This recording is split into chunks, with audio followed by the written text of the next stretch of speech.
இன்றைக்கி நம்ம கடலைப்பருப்பு சட்னி எப்படி பண்ணுறதுன்னு பார்க்கலாம். இது 2 in 1 சட்னி கூட சொல்லலாம். தேங்காய் சட்னியும் மாதிரி இருக்கும், தக்காளி சட்னி மாதிரியும் இருக்கும். கண்டிப்பாக ட்ரை பண்ணி பாருங்கள். ஒரு பேனில் எண்ணெய் ஊற்றிக்கலாம்.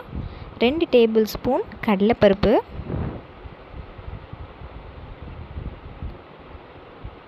1 டேபிள் ஸ்பூன் உளுந்தம்பருப்பு,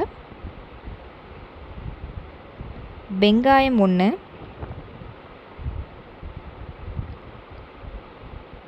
வரமிளகாய் 5லேருந்து 6, தக்காளி 1, புளி லைட்டாக டேஸ்ட்டுக்காக கொஞ்சமாக போட்டுக்கலாம். இது நல்லா வதங்கினதுக்கப்புறம் ஸ்டவ் ஆஃப் பண்ணிவிட்டு தேங்காய் போட்டுக்கலாம். தேங்காய் போட்டதுக்கப்புறம் நல்லா ஆற விட்டுட்டு மிக்ஸி ஜாரில் கொஞ்சம் சட்னி பதத்துக்கு கரெக்டாக அரைச்சிக்கோங்க. தேவையான அளவு உப்பும் போட்டுக்கலாம்.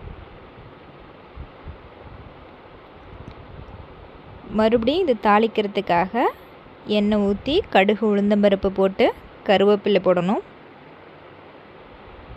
கண்டிப்பாக இந்த சட்னி செம்ம டேஸ்ட்டாக இருக்கும். டிஃப்ரெண்ட்டான டேஸ்ட்டில் இருக்கும். 2 சட்னியோட டேஸ்ட்டில் இருக்கும். கண்டிப்பாக ட்ரை பண்ணி பாருங்கள். தேங்க்யூ ஃபார் வாட்சிங்.